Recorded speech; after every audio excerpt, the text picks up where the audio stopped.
Gracias, buenas noches. Agradecido por la invitación a este importante panel de Resucitando la Democracia o Rescatando la Democracia en la América Latina. Boca a boca, La primera cuestión, la primera pregunta que surge es ¿por qué tenemos que estar hablando de rescatar la democracia?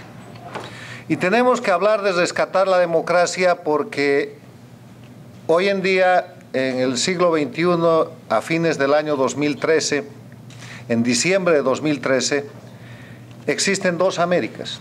Existe una América democrática y una América no democrática.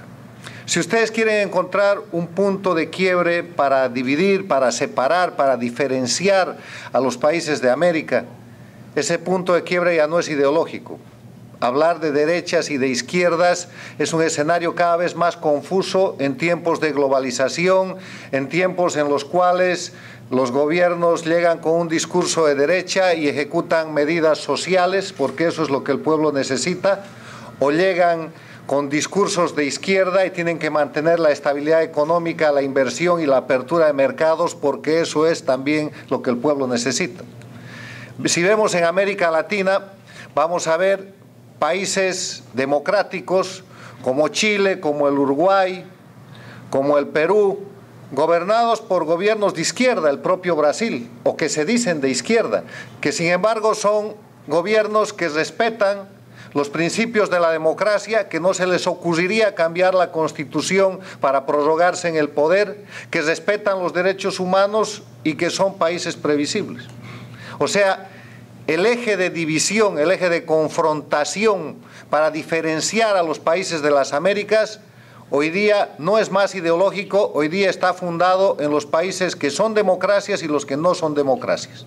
Y esta situación, esta terrible situación se plantea porque a partir de la dictadura castrista, a fines de la década del siglo pasado y principios del siglo presente, con la aproximación que hace el electo entonces presidente de Venezuela, Hugo Chávez, al dictador Fidel Castro, se produce un fenómeno de recreación del foquismo de los 60, que en lugar de ser armado pasa a ser un foquismo electoral, donde la dictadura cubana, con el dinero del petróleo venezolano, empieza un proceso de expansión en las Américas que nos ha llevado, en su mejor momento, porque ahora ya está en declive, a que controlen países como Venezuela, Bolivia, Ecuador, Nicaragua, intenten el control de países como Honduras, el Perú, Salvador, fracasen en algunos casos como el de Honduras y en otros sus candidatos, forzados por la realidad y el mandato de sus pueblos, tengan que volver al camino de la democracia.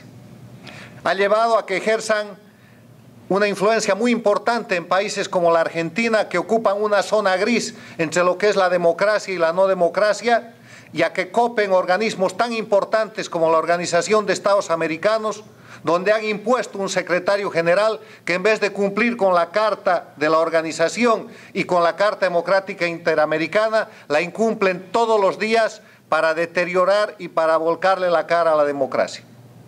Ese es el escenario actual y por eso estamos hablando de rescatar la democracia en la América Latina. Porque hay un grupo de países latinoamericanos liderados por la dictadura más antigua, el castrismo, que va a cumplir 55 años, que también se han vuelto dictaduras.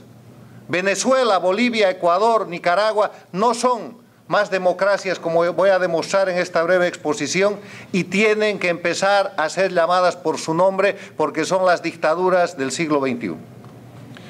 Me parece muy importante que la primera charla se haya referido a la doctrina Betancourt, porque la doctrina Betancourt es uno de los pilares que sustenta un gran instrumento de democracia que existe en las Américas y que se llama la Carta Democrática Interamericana. Porque hoy día, para hablar de democracia, ya no tenemos que estar citando en las Américas el autor, la doctrina o la fuente doctrinal tal o cual. Son importantes como fuentes secundarias. La fuente principal que nos dice lo que es la democracia es la Carta Democrática Interamericana, que es un documento suscrito en el marco de la Organización de Estados Americanos el 11 de septiembre del año 2001, el mismo día en que caían y eran atacadas las Torres Gemelas y que Estados Unidos era atacado por el terrorismo internacional, se firmaba en Lima la Carta Democrática Interamericana, que es un instrumento obligatorio para los países de las Américas. Y esa Carta Democrática Interamericana empieza diciendo en su artículo 1 que los pueblos de las Américas tienen derecho a la democracia y sus gobiernos la obligación de promoverla y defenderla. Pero dice más. En el artículo 3 establece cuáles son los elementos esenciales de la democracia, o sea, aquellos elementos sin los cuales deja de haber democracia, y enuncia 5 elementos. El primero es el respeto a los derechos humanos y las libertades fundamentales. El segundo es el acceso al poder y su ejercicio con sujeción al Estado de Derecho. El tercero, la celebración de elecciones periódicas, libres, justas y basadas en el sufragio universal y secreto como expresión de la soberanía del pueblo.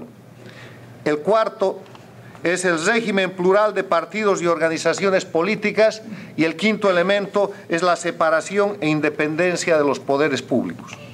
Si ustedes miran el gobierno de Venezuela, el de Chávez o el de su sucesor Maduro, si ustedes miran el gobierno de Morales en Bolivia, si ustedes observan el gobierno de Correa en el Ecuador o el gobierno de Ortega en Nicaragua, encontrarán que en estos países no se cumple ninguno de los elementos esenciales de la democracia.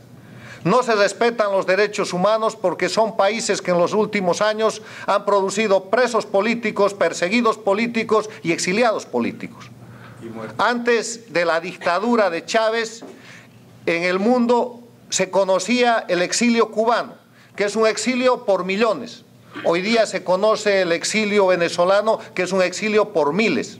Llega a tal punto que inclusive en el propio Miami hay ya un alcalde venezolano resultado de ese proceso de migración forzada producida por el exilio inducido desde la dictadura venezolana. En Bolivia se ha producido exilio por cientos. Hay exiliados bolivianos en el Brasil, en el Perú, en el Paraguay, en los Estados Unidos, en España. Y no hay exiliados en otros países porque este círculo de países dictatoriales de las Américas, liderados desde Cuba y secundados por Venezuela, se han encargado de asustar a otros países para que expulsen a los perseguidos bolivianos y de otros países. Hay exilio ecuatoriano, un exilio producido todavía por decenas, pero aquí hay periodistas, hay abogados, hay empresarios del Ecuador que, perseguidos por el gobierno de Correa, han recibido el asilo y la protección de la democracia más importante del mundo, que es los Estados Unidos. Y en Nicaragua se acaba de anunciar que lo que quiere hacer Ortega es cambiar la Constitución para hacer lo que ya hacen el resto de sus colegas, que es elegirse indefinidamente. Y para eso no solamente se han apoderado del poder judicial, del poder electoral, del poder legislativo, se han apoderado de todo el poder del Estado. Yo emplazo a los defensores de que en estos países, Venezuela, Bolivia, Ecuador y Nicaragua, existiera un ápice democrático, a indicarme cuál de los elementos esenciales de la democracia cumplen ellos. Ninguno. Y en ese escenario lo que corresponde es simplemente describir un otro concepto. ¿Qué es una dictadura? Una dictadura, y además señalada por el diccionario de la Real Academia de la Lengua, para no entrar en profundidades de discusiones, de nuevo escuelas u opiniones teóricas, es el gobierno que bajo condiciones excepcionales prescinde de una parte mayor o menor del ordenamiento jurídico para ejercer la autoridad del país. O un gobierno que en un país impone su autoridad violando la legislación anteriormente vigente. Esto quiere decir que una dictadura es un gobierno que ha roto el Estado de Derecho. El Estado de Derecho no es otra cosa que el gobierno de las leyes. ¿Qué quiere decir el gobierno de las leyes? Y este es un concepto en el que está basado la democracia, porque ustedes habrán escuchado que uno de los elementos esenciales de la democracia es el acceso al poder y su ejercicio con sujeción al Estado de Derecho. Es el respeto a la ley por encima de la cual no puede estar ningún ciudadano, por poderoso que sea. El momento en que un individuo o un grupo de individuos se pone por encima de la ley, se acabó la democracia. El momento en que un individuo o un gobierno empieza a hacer leyes para aplicarlas a su favor y para someter, perseguir o simplemente hacer lo que ellos dictan, así sean con leyes de su poder legislativo, eso es una dictadura, no es más una democracia. El hecho de que en Venezuela, en Bolivia, en Nicaragua y en el Ecuador hayan elecciones no quiere decir que eso sea democracia, porque en esas elecciones con fraude, en esas elecciones con perseguidos políticos, con gente que no puede ser candidato, en esas elecciones en las que los oficialistas se han apoderado de todos los medios de comunicación y hacen una campaña absolutamente superior y aventajada en contra de los opositores que quedan, no se puede hablar que haya democracia. En esas elecciones en las cuales se controlan los órganos electorales, donde los jueces electorales y las autoridades no son sino empleados puestos por el propio gobierno que está yendo a reelegirse, no se puede hablar de democracia. Entonces, con estos conceptos hay que simplemente aplicar estas descripciones a lo que sucede en estos países. Yo voy a dedicar unos minutos para hablar del tema boliviano y voy a citarles algunos casos para mostrar por qué el gobierno de Morales no es una democracia y es una dictadura. Uno de los casos se acaba de presentar y se trata del ciudadano americano Jacobo Ostreich, un empresario que fue a invertir a Bolivia, que fue muy exitoso y que de pronto fue apresado y sometido al Poder Judicial, que es un brazo más del poder omnímodo y total del dictador Morales. Fue acusado de lavado de dinero, le quitaron todos sus bienes. A tal punto llegó el abuso que Sean Penn, ese amigo de Fidel Castro, ese amigo de Chávez, ese actor americano que jugaba fútbol con el dictador Evo Morales y que defendía esta forma de cambio en los países de Latinoamérica, fue a pedirle a Evo Morales que lo libere. Como Evo Morales no le hizo caso, vino al Congreso de los Estados Unidos y denunció que había un ciudadano boliviano preso, perseguido indebidamente y extorsionado por el sistema legal del gobierno de Evo Morales. Hizo una presentación en el Congreso y eso generó la furia de todas las dictaduras, al punto que este ciudadano americano, para disimular, fue sacado de la cárcel y llevado a una detención domiciliaria.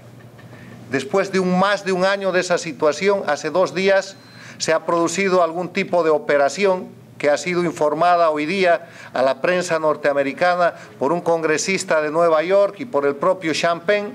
Y Sean Penn le ha dicho al mundo que ha sido rescatado el ciudadano americano que estaba indebidamente preso en Bolivia en el marco de una justicia que extorsiona, que no puede ser otra cosa que la herramienta de una dictadura.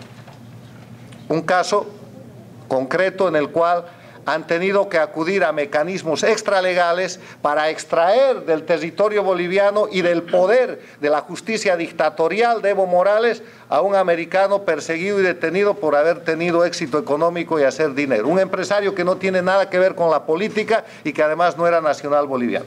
Pero hay otros casos. Unas semanas atrás, un senador boliviano que se llama Roger Pinto, senador en ejercicio, que había permanecido 17 meses asilado en la embajada del Brasil en la ciudad de La Paz. Fue sacado también de manera subrepticia con ayuda de algunos funcionarios del gobierno brasilero y llevado al Brasil, donde le han dado refugio político. ¿Cuál fue su pecado? El investigar las vinculaciones del gobierno de Evo Morales con el narcotráfico. ¿Y cómo no van a haber vinculaciones si Evo Morales sigue siendo el productor cocalero, el dirigente de los productores de la coca ilegal más importante de Bolivia? Otro caso, ahora está el exiliado y asilado y amenazado y perseguido por el gobierno de Evo Morales. Otro caso, cuando Evo Morales llega al gobierno, de 9 gobernaciones o 9 departamentos que hay en Bolivia, 6 eran de oposición. Después de una serie de masacres, amenazas, asesinatos, persecuciones, hoy día el senador de Pando está encarcelado sin proceso que avance en la ciudad de La Paz. El senador del Beni está bajo proceso, impedido de ser candidato, destituido de su cargo. El senador de Cochabamba está exiliado en Washington, perseguido y con 4 sentencias ejecutoriadas. El gobernador de Tarija está exiliado en el Paraguay, acusado de casos de corrupción. La gobernadora de Chuquisaca está enjuiciada en la ciudad de Chuquisaca con libertad provisional. El único que se mantiene en el cargo es el gobernador de Santa Cruz, que ahora va a ser candidato de la oposición, entre comillas, para que Evo Morales siga teniendo alguna suerte de legitimidad en las elecciones nacionales del próximo año. Qué casualidad.